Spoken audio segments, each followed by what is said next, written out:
بسم اللہ الرحمن الرحیم۔ ابو امیس عتبہ بن عبداللہ نے بیان کیا، ان سے ایاس بن سلمہ بن عقور رضی اللہ عنہ نے، ان سے ان کے باپ سلمہ نے بیان کیا کہ نبی کریم صلی اللہ علیہ وسلم کے پاس سفر میں مشرکوں کا ایک جاسوس آیا۔ آپ غزوہ حوازن کے لیے تشریف لے جا رہے تھے۔ وہ جاسوس صحابہ کی جماعت میں بیٹھا، باتیں کی، پھر وہ واپس چلا گیا تو آن حضرت صلی اللہ علیہ وسلم نے فرمایا کہ اسے تلاش کر کے مار ڈالو۔ چنانچہ اسے سلمہ بن عقور رضی اللہ عنہ نے قتل کر دیا، اور آن حضرت صلی اللہ علیہ وسلم نے اس کے ہتھیار اور اوزار قتل کرنے والے کو دلوا دیے۔ صحیح بخاری حدیث نمبر 3051۔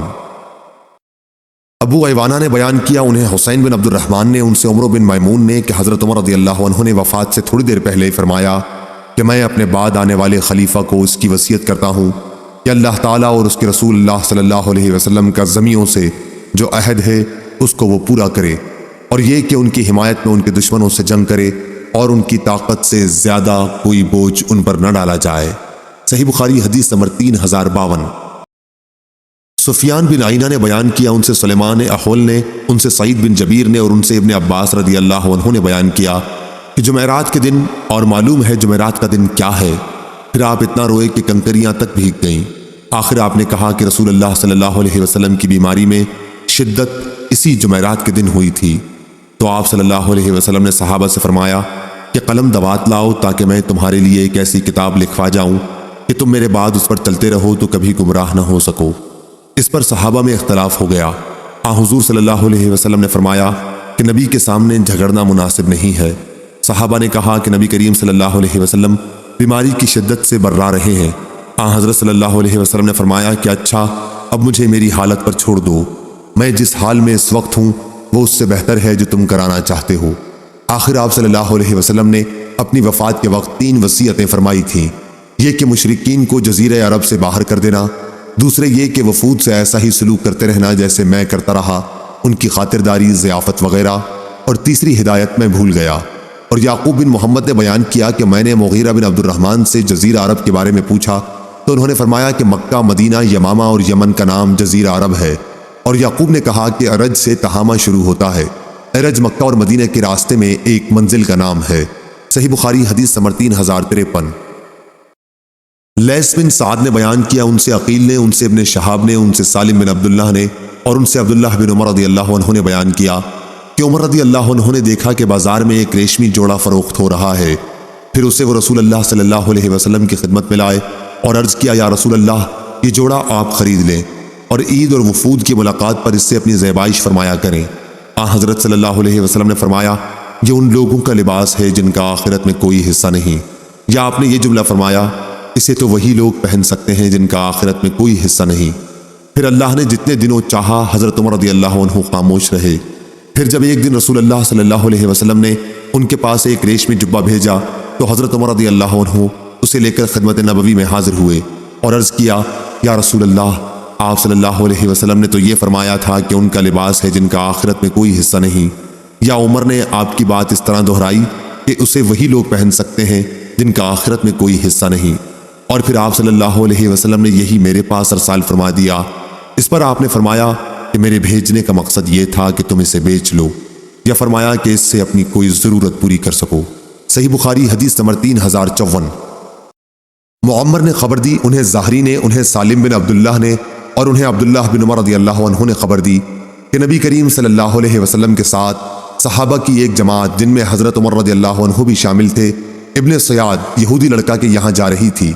آخر بنو مغالہ ایک انصاری قبیلے کے ٹیلوں کے پاس بچوں کے ساتھ کھیلتے ہوئے اسے ان لوگوں نے پا لیا۔ ابن سیاد بالغ ہونے کے قریب تھا، اسے رسول کریم صلی اللہ علیہ وسلم کی آمد کا پتہ نہیں ہوا۔ حضرت صلی اللہ علیہ وسلم نے اس کے قریب پہنچ کر اپنا ہاتھ اس کی پیٹھ پر مارا اور فرمایا، کیا تو اس کی گواہی دیتا ہے کہ میں اللہ کا رسول ہوں؟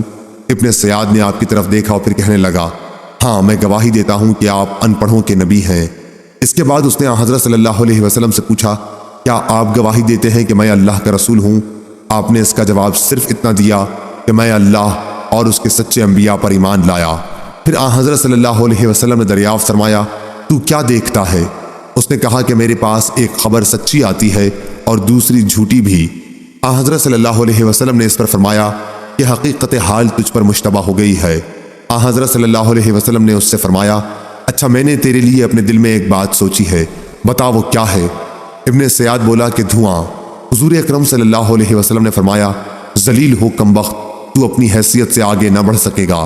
حضرت عمر رضی اللہ عنہ نے عرض کیا، یا رسول اللہ مجھے اجازت ہو تو میں اس کی گردن مار دوں، لیکن آن حضرت صلی اللہ علیہ وسلم نے فرمایا، اگر یہ وہی دجال ہے تو تم اس پر قادر نہیں ہو سکتے، اور اگر دجال نہیں ہے تو اس کی جان لینے میں کوئی خیر نہیں۔ صحیح بخاری حدیث نمبر 3055۔ عبداللہ بن عمر رضی اللہ عنہ نے بیان کیا کہ ایک مرتبہ ابی ابن کعب رضی اللہ عنہ کو ساتھ لے کر آن حضرت صلی اللہ علیہ وسلم اس کھجور کے باغ میں تشریف لائے جس میں ابن سیاد موجود تھا۔ جب آپ صلی اللہ علیہ وسلم باغ میں داخل ہو گئے تو کھجور کے تنوں کی آڑ لیتے ہوئے آپ صلی اللہ علیہ وسلم آگے بڑھنے لگے۔ آپ چاہتے یہ تھے کہ اسے آپ کی موجودگی کا احساس نہ ہو سکے اور آپ اس کی باتیں سن لیں۔ ابن سیاد اس وقت اپنے بستر پر ایک چادر اوڑھے پڑا تھا اور کچھ گنگنا رہا تھا۔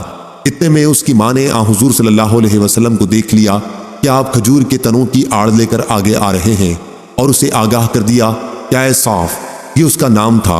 ابن سیاد یہ سنتے ہی اچھل پڑا۔ آن حضرت صلی اللہ علیہ وسلم نے فرمایا، اگر اس کی ماں نے اسے یوں ہی رہنے دیا ہوتا تو حقیقت کھل جاتی۔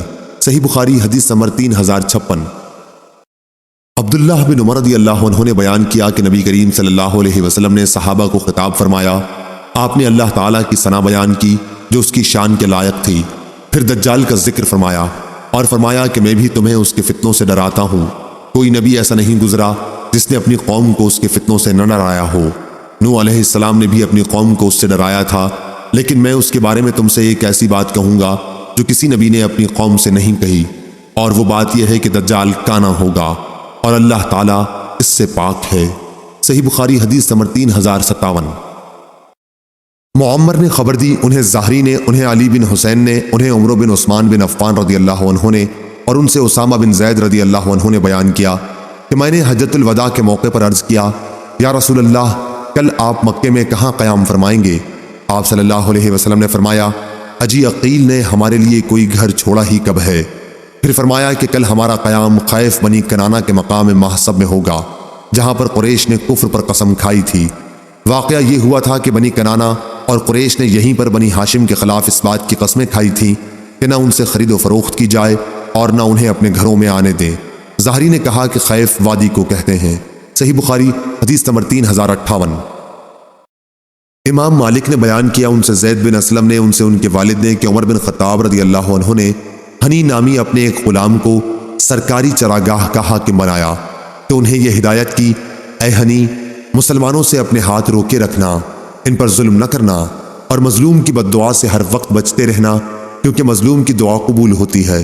اور ہاں، ابن عوف اور ابن عفان اور ان جیسے امیر صحابہ کے مویشیوں کے بارے میں تجھے ڈرتے رہنا چاہیے، یعنی ان کے امیر ہونے کی وجہ سے دوسرے غریبوں کے مویشیوں پر چراگاہ میں انہیں مقدم نہ رکھنا، کیونکہ اگر ان کے مویشی ہلاک بھی ہو جائیں گے تو یہ رؤسا اپنے کھجور کے باغات اور کھیتیوں سے اپنی معاش حاصل کر سکتے ہیں، لیکن گنے چنے اونٹوں اور گنی چنی بکریوں کا مالک غریب کہ اگر اس کے مویشی ہلاک ہو گئے تو وہ اپنے بچوں کو لے کر میرے پاس آئے گا اور فریاد کرے گا، یا امیر المومنین، یا امیر المومنین، ان کو پالنا تیرا باپ نہ ہو تو کیا میں انہیں چھوڑ دوں گا؟ اس لیے پہلے ہی سے ان کے لیے چارے اور پانی کا انتظام کر دینا، میرے لیے اس سے زیادہ آسان ہے کہ میں ان کے لیے سونے چاندی کا انتظام کروں۔ اور خدا کی قسم، وہ اہل مدینہ یہ سمجھتے ہوں گے کہ میں نے ان کے ساتھ زیادتی کی ہے، کیونکہ یہ زمینیں انہی کی ہیں۔ انہوں نے جاہلیت کے زمانے میں اس کے لیے لڑائیاں لڑی ہیں، اور اسلام لانے کے بعد بھی ان کی ملکیت کو بحال رکھا گیا ہے۔ اس ذات کی قسم جس کے ہاتھ میں میری جان ہے، اگر وہ اموال، گھوڑے وغیرہ نہ ہوتے جن پر جہاد میں لوگوں کو سوار کرتا ہوں تو ان کے علاقوں میں ایک بالش زمین کو بھی چراگاہ نہ بناتا۔ صحیح بخاری حدیث نمبر 3059۔ سفیان نے بیان کیا، ان سے عامش نے، ان سے ابو وائل نے، اور ان سے حضرت حذیفہ رضی اللہ عنہ نے بیان کیا کہ رسول کریم صلی اللہ علیہ وسلم نے فرمایا، جو لوگ اسلام کا کلمہ پڑھ چکے ہیں ان کے نام لکھ کر میرے پاس لاؤ۔ چنانچہ ہم نے 1500 مردوں کے نام لکھ کر آپ صلی اللہ علیہ وسلم کی خدمت میں پیش کیے، اور ہم نے آن حضرت صلی اللہ علیہ وسلم سے عرض کیا، ہماری تعداد 1500 ہو گئی ہے، اب ہم کو کیا ڈر ہے؟ لیکن تم دیکھ رہے ہو کہ آن حضرت صلی اللہ علیہ وسلم کے بعد ہم فتنوں میں اس طرح گر گئے کہ اب مسلمان تنہا نماز پڑھتے ہوئے بھی ڈرنے لگا ہے۔